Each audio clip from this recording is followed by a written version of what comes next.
Morning, buddy. Week 109, so 12 and 13 weeks out. Obviously, it's Tuesday, and I'll send this over on Wednesday. So, wins of the week, probably all wrapped up with training week. So, I'll talk about that in a minute. But outside of that, football finishing third. When we've had the shittiest season and qualifying for the Champions League. I know you're not into football, but considering where we were 10 weeks ago, it's that fucking mindset of this club is just amazing. But anyway, that's beside the point. In terms of my training week, all of the sessions have been really good, felt really strong. Numbers are increasing. I know, obviously, I've had the feedback from you in terms of legs, and I think it is just confidence. And every time I do it, it's a little bit better, but I know there's still more there. So I'll record leg press again on Thursday, and hack squat on Sunday next week. But outside of that, feeling really good in terms of training. Just back from Paul, no issue with RDLs, improved. Saw Charlie yesterday, so I was a little bit achy actually when I woke up, but only sort of like just because of where he'd massaged and stuff like that, rather than any issues. So yeah, really good pull session this morning. Just look back through the last week as well, and I've put great for all of them because they've all been really good, feeling really strong. So which is fantastic. Yeah, so saw Charlie yesterday. He said he can really see that I've been stretching. He said I had a tiny little bit of tightness in my left lat and a little bit in my quads, but apart from that, he was really pleased. So just did a few trigger points, did a bit of blading and stuff. And really, he said he obviously could see the difference. So I'm going to continue stretch 5 days out of 7. It's not always practical to do it every single day. So yeah, he was really pleased, and like I've said to you a couple of times, I've had no sort of touch with really back issues since we've only been RDLing once a week. My new straps came, so RDLs were fine this morning, so fantastic. Nothing else really to. It's just been really good from a training point of view. In terms of expenditure, I got it all wrong yesterday. Ended up doing nearly 15,000 steps. It was absolutely pouring down, so I went for a walk in the morning when it was before it rained, because I knew it was coming, and then I went at lunchtime and went up to like 11,000 steps. But I do realise how many steps I do around the house, but normally I'll factor that in just for the evening. And obviously, because I did it at lunchtime, I then had the afternoon. I was working and stuff, but when I had a break from work, I did the hoovering or put the washing out and stuff like that. And I think I underestimated how many steps I just do. So I did overshoot yesterday, but generally I'm staying within the parameters because I know that my steps are naughty. Nutrition's been really good. I think I said to you before, it doesn't even feel like I'm on prep.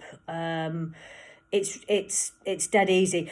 I'm actually the opposite of other people. So when you watch like YouTube or whatever, it's always like low calorie, high protein. And what I'm actually struggling with is keeping my protein down.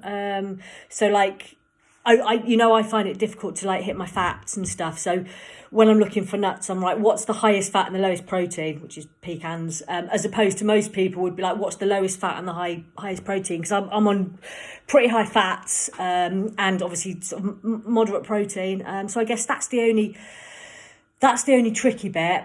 And I eat quite a few thin bagels as well. They're one of my carb sources, and obviously they come with protein. My other carb sources are white potato, sweet potato, rice and rice cakes, and obviously cream of rice, which comes with a little bit of protein.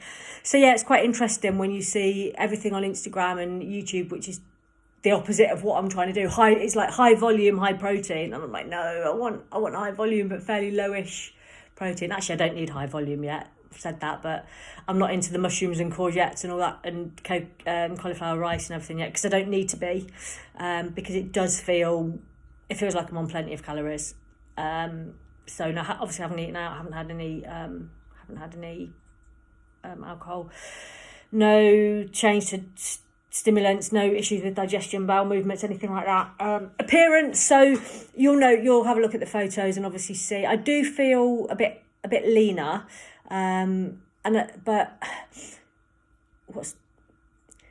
so overall I'm feeling confident, and I know for me I'm not one of your top clients that's going to go and fucking win everything and stuff. And for me, it's looking better on stage, which I absolutely will do, and being better than I was before, which I will, and have just had really enjoying the process, which I am, and really looking forward to absolutely smashing it and being the best I can.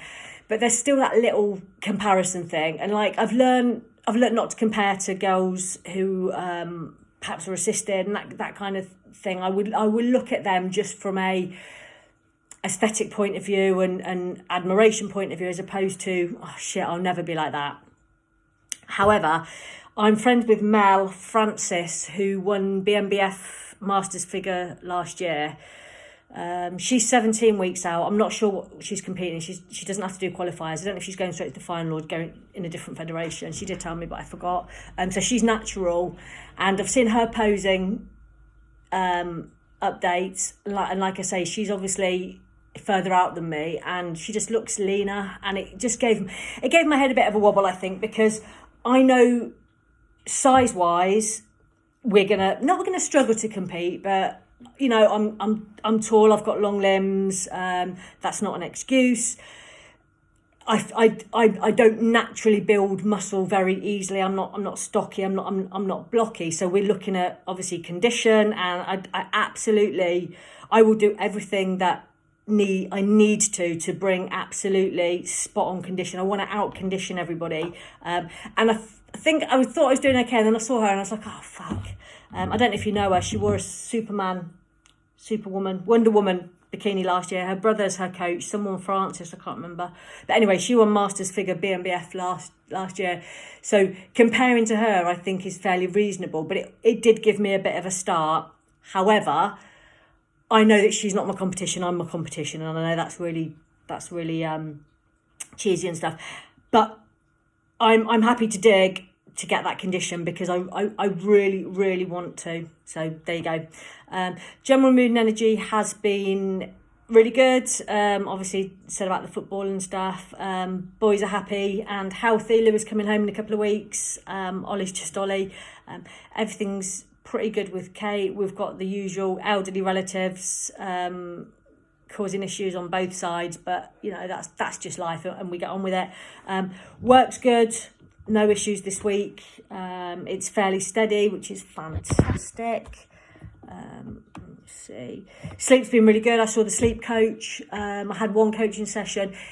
A lot of it I already knew, but there were a couple of things, like in terms of cortisol management for me starting in the day, because obviously I start my routine at sort of 5-ish, 6-ish, but we were talking about sort of cortisol might be up there, it might only come down to there, and topping it up throughout the day. So like when Kate gets back from work at 7 o'clock, I might then say, oh God, something happened with my stepmum today, and regurgitate everything. So just some little tweaks in terms of sleep hygiene. We talked through sleep hygiene, and as you know, mine is bang on. All the external stuff, we're doing what we can. How I just need to be mindful of regurgitating anything that raises my cortisol. But that I've got another session with her in 2 weeks, and that's where we're going to talk about thoughts, which is the bit that is going to help me the most, because it's not even anxiety. I'll think about song lyrics or really weird stuff, and she's got some techniques that should help with that. Although my sleep is really good at the moment, feeling great, but there's nothing wrong with developing it further, getting it further, and investing in that. I'm also seeing Darren on the 5th. So I've got her on the 4th on the Friday and Darren on the 5th. So give you some feedback. Trying with the back and not coming up, and trying to sort of, rotate my elbows and all of that. So we'll see. I've written down here actually Rich. So it was funny when I went in on Sunday, Rich was in there. He told me off because I hadn't been there at 7:30, because I got there at 10 to 8. He's like, you're late. But he did say, oh, have you dropped this week? And I was like, yeah, I have actually. He said, oh, you can really see it in your face. He said, I don't know if that's a good thing or a bad thing. And I'd dropped like 0.7 overnight or 0.8 overnight, which obviously I know isn't body fat, but my average had dropped like 0.5 or whatever. But it was just nice that he recognised it, and it's really good being able to go over there on a Sunday. So yeah, I know my weight average is slightly less loss than last week. So if we need to drop, I'm quite happy, and I'm up for that, because obviously we're not doing any cardio yet. My steps are reasonable. So I know we've got plenty more to go out, but as I say, I'm happy to do anything from a condition point of view. And I think that's it, buddy. No, I've got no questions. I will catch up with you soon. All right, take care. Bye.